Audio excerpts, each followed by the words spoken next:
संघटनेचे बॅनर अनेक वेळा मी बघितले होते. आपल्या अनेक मोर्चांमध्ये आपण भेटलो आहोत, आपण एकमेकांना सलाम केलेला आहे.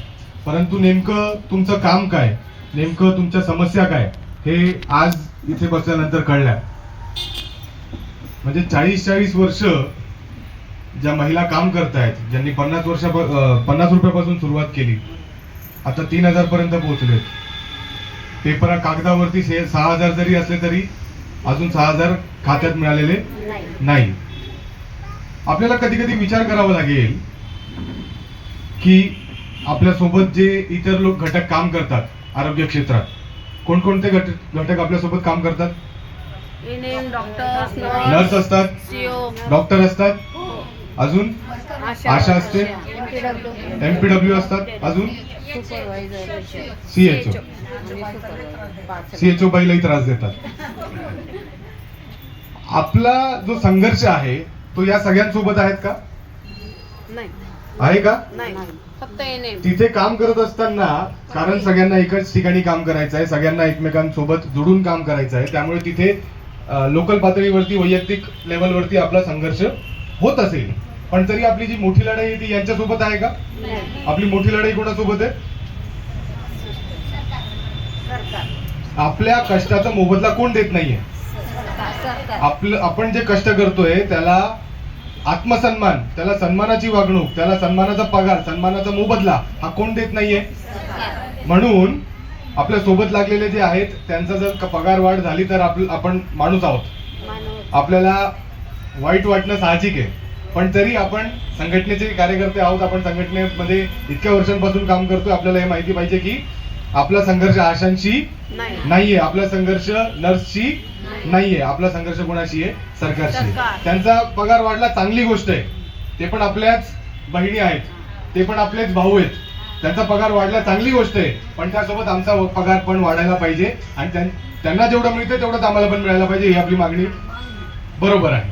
बरोबर.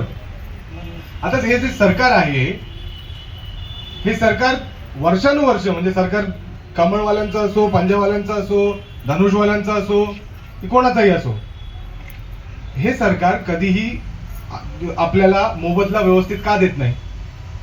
यांना माहिती नाही का आपण काय काम करतो? सरकारला माहिती नाही का तुम्ही काय काम करता?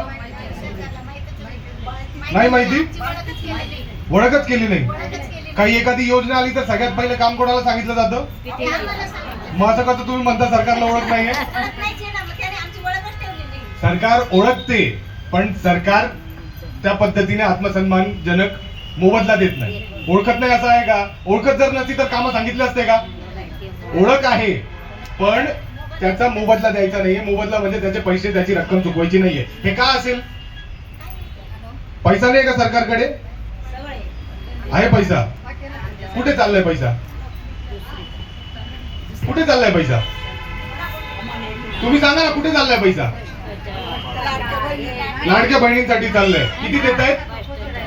1500 साठी काय करावं लागतं तुम्हाला? काहीच नाही, काहीच नाही. आणि तुम्ही इतक्या वर्षांपासून राबताय, तुमचा पगार किती आहे? म्हणजे इतकं तुम्ही 12 तास, 8 12 तास, जेव्हा की तुमची ड्युटी किती आहे? 4 तासाची. किती आहे? 4 तासाची ड्युटी असताना 8 तास तुम्हाला राबवावं लागतं. तुम्हाला पाडव्याला सुट्टी मिळत नाही, तुम्हाला लक्ष्मीपूजेला सुट्टी मिळत नाही, तुम्हाला रविवार सोडून दुसऱ्या कुठल्याच याला सुट्टी मिळत नाही. महिन्याला जर तुम्हाला 21 लसीकरण करावे लागत असतील आणि सगळ्या ज्या गोष्टी आहेत, रस्ता नसलेल्या पाड्यांवरती जावं लागत असेल, डोक्यावरती सगळं ओझं घेऊन जावं लागत असेल, या सगळ्या गोष्टींचा मोबदला किती देतात? हा विचार कधी आपण करतो का की हे नेमकं का होतंय? तो बी वेळेवर भेटत नाही. हे म्हणतात 6000 आम्ही तुमचं मानधन आम्ही 6000 केलेलं आहे, पण ते 6000 ला 3 महिने झाले अजून. पण मग आपण प्रश्न कोणाला विचारायला पाहिजे? कोणत्या सरकारला प्रश्न विचारायला पाहिजे? ग्रामपंचायतला विचारून चालेल का? कोणाला विचारायला पाहिजे? केंद्र सरकारला विचारून चालेल का? केंद्र सरकारला तर विचारलं पाहिजे, पण मेन मुद्दा कोणाचा आहे? राज्य सरकारचा मुद्दा आहे. राज्य सरकारला विचारायला पाहिजे ना. राज्य सरकारला विचारायला पाहिजे म्हणजे कोणाला विचारायला पाहिजे? आपल्या जो मतदारसंघ आहे त्याला, त्याच्या आमदाराला विचारायला पाहिजे. त्याला पण निवडून पाठवलं ना तिकडे, पण तो काय करतोय? तो करतोय का आपल्या विषयांवरती भांडतोय का तिकडे? तो जाऊन काय म्हणतोय? तो जाऊन गुवाहाटीला जाऊन बसतोय, तो ट्रिप करतोय, तो रिसॉर्ट मध्ये जातोय, तो मजा करतोय. रस्त्यावरती पाणी भरलेलं असताना नळामध्ये पाणी नाहीये, रस्त्यावरती पाणी आहे पण नळामध्ये पाणी नाहीये. आणि हे लोक काय करतात, हे लोक जाऊन तिथे भिवंडीच्या आणि कुठल्या तरी ठाण्याच्या रिसॉर्ट मध्ये जाऊन मजा करतायत. विधान परिषद इलेक्शनच्या याच्यामध्ये ते त्यांच्या मताला पैसे घेत आहेत. आपली काळजी यांना आहे का? पण मग यात चूक कोणाची? का? तेच म्हणणं आहे आमचं. आता कॉम्रेड राजू देसले तुम्हाला सगळ्यांना माहिती आहे, इतक्या वर्षांपासून काम करतायत. त्यांना पगार मिळतो का? त्यांना काही पद आहे का? मोठा पद आहे त्यांच्याकडे, पण तो संघटनेचा पद आहे. तो संविधानिक पद आहे का? कुठे निवडून गेलेले आहेत का ते? मग ते का करतायत? त्यांना वाटतं की ही जी राबणारी 40 वर्षापासून जी राबणारी महिला आहे ही माझ्या आई सारखी आहे, माझ्या बहिणी सारखी आहे, माझ्या आत्या सारखी आहे, माझ्या मावशी सारखी आहे. आणि हे जी राबणारे लोक यांच्यामुळे मी जिवंत आहे, यांच्यामुळे आरोग्य व्यवस्था जी आहे त्याचा लाभ मी घेऊ शकतो. म्हणून त्यांना वाटतं की काहीतरी यांच्या जगण्याला किंमत मिळायला पाहिजे. मग जेव्हा असे माणसं आपल्यासोबत आहेत जे आपल्यासाठी काहीच न मिळताना लढतायत, तर आपण मत कोणाला द्यायला पाहिजे? 1500 देणाऱ्यांना. 1500 देणाऱ्यांना ना.